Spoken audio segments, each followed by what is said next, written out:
Hello, everyone. Welcome to the Wills, Women, and Wealth podcast. I'm Elsa W. Smith, your Maryland estate planning and probate attorney, and I'm thrilled to have you with us today. We're here to empower women who value their health, wealth, and the legacies they're creating. This podcast delves into a diverse range of subjects encompassing finance, law, mental and physical health, and beyond. Our commitment is to furnish you with invaluable insights, engaging expert interviews, and enlightening episodes that address your questions on wills, estate planning, and probate matters. Remember, this is your community, and we want to hear from you. Engage with us, ask questions, suggest topics. Let's build a dialogue. Reach out to us on social media or leave us a comment below. Your input fuels the conversations we have. You can find all of our episodes on YouTube, Spotify, and Apple Podcasts. Be sure to subscribe and stay tuned for our upcoming content. We appreciate your support, and if you enjoy the podcast, please consider leaving us a 5-star review. Your review helps amplify our reach and brings our content to more listeners. And now, on with the podcast. Today's episode is titled, Practice Owners, Why You Must Have a Will. Over the years, I've guided many professionals, doctors, therapists, and other business owners in protecting not just their families, but also the practices they've worked so hard to build.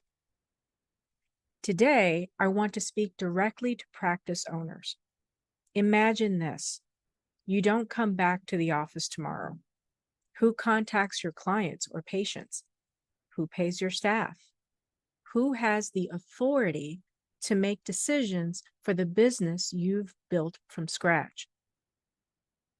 If you don't have a plan, the answer could be no one. And in that situation, your practice, the legacy you've worked so hard to create, could face serious disruption. So what exactly needs planning? Many practice owners think first about their personal assets, their home, savings, or family heirlooms. But there's another asset that's often overlooked, and for many of you, it's the most important one, your practice. Whether you're a solo dentist, a boutique accounting firm owner, or a private therapist, your practice is a living, breathing business with clients, obligations, and staff depending on it. It has real value, and it needs planning. I've heard stories where a professional neglects this. A solo dentist in Maryland, for example, once passed unexpectedly without a plan.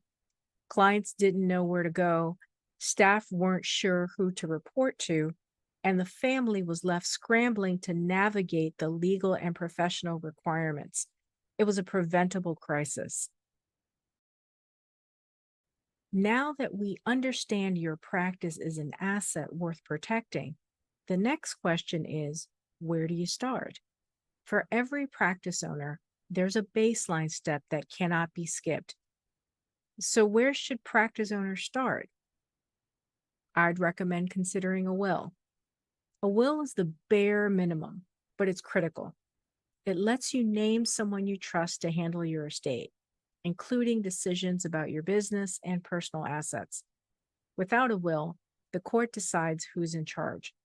And here's the risk. That person may not understand your professional obligations, client relationships, or licensing requirements. At a minimum, a will ensures someone you trust has the authority to step in and keep things on track. It's not glamorous, but it's essential. Fact, a will alone is rarely enough to fully protect your business, your clients, and your family. Let's talk about why layering in additional tools makes sense. Here's the truth. For most practice owners, a will is the starting line, not the finish line.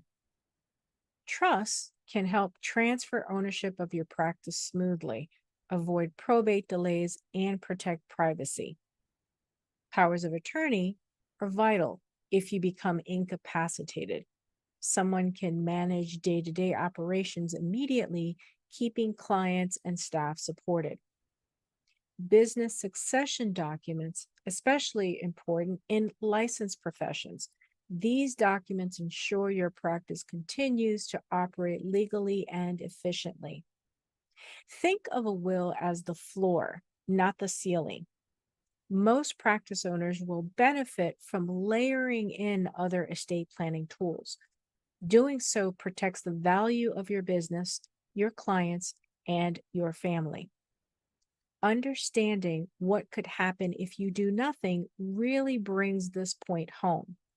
Let's explore the cost of inaction and why waiting can be so risky. Let's get real about the consequences of inaction. We've all heard stories like this.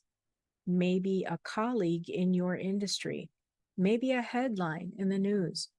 Staff are left in limbo, unsure who's in charge, sometimes even going weeks without pay because no one has legal authority to access business accounts. Clients or patients suddenly lose access to services. Files get locked up, appointments canceled, ongoing cases or treatments disrupted. The very people you've worked so hard to serve are left stranded. Families are forced into court battles, scrambling just to get authority to step in, all while grieving. It's stressful, expensive, and public. The practice itself can lose value overnight.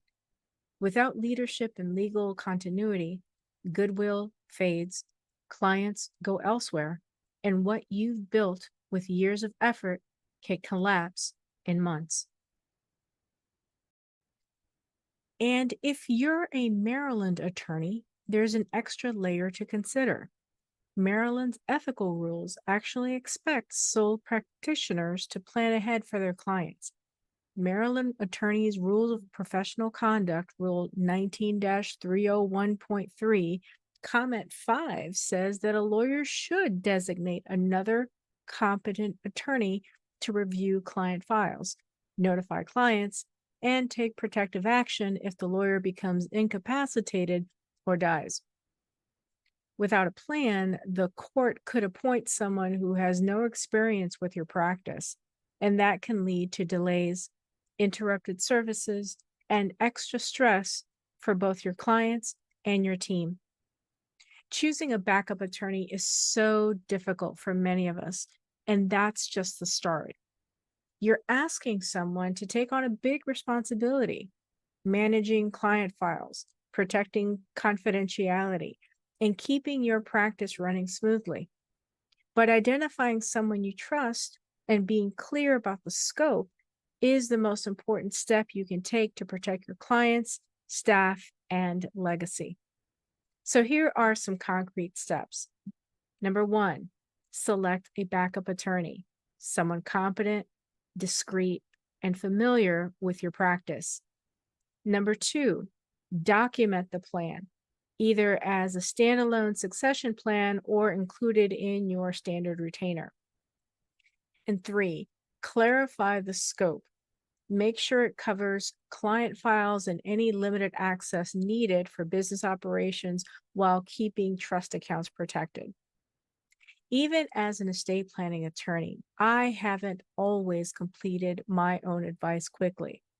But taking even the first step, thinking about who could fill that role and starting the conversation is far better than doing nothing. Progress, not perfection, protects your clients, staff, and legacy.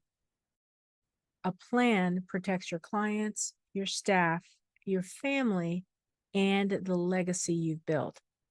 But it's not a one and done task. It's something you revisit as your life, your practice, and your circumstances evolve. I get it. Life is busy. Most practice owners put themselves last. You're focused on serving clients, building your business, and keeping the lights on. Thinking about your own passing or incapacity is uncomfortable. There's always that thought, oh, I'll get to it later. Even after years of helping practice owners with estate planning, I only recently updated my own plan. It had been on my to do list forever, it seems, and I kept putting it off. When I finally did it, I felt an incredible sense of relief knowing that my family, my practice, and my clients are all protected. My plan is still a work in progress, much like we all are, evolving as circumstances change. I even shared the experience on LinkedIn if you want to see more of my little get it done moment. The truth is, later doesn't always come. Leaving your practice unplanned puts not just your family, but also your clients and staff at serious risk. Taking that first step and reviewing and updating your plan regularly is one of the best decisions you can make for yourself and everyone who depends on you. Here's what I want you to take away. If you own your practice, protect your legacy. At a minimum, get a will. That's your first and most essential step. Next, consider whether trusts, powers of attorney, and other succession planning documents make sense for your business. Check what your licensing authority requires so your clients remain protected and your practice stays compliant. Together, these tools help ensure continuity for your clients, stability for your staff, and security for your family. Even though August is wrapping up as Make a Will Month, it's never too late. Start today. Your practice, your clients, and your loved ones will thank you. Be sure to check the show notes for links on how to get started. Listen, you've built your practice with dedication and hard work. Don't let it disappear for lack of planning. Protect your family, your clients, your staff, and the legacy that you've created. I want to thank you for joining me, Elsa W. Smith, today on the Wills, Women, and Wealth podcast. Until next time, stay informed, stay empowered, and take control of your legacy.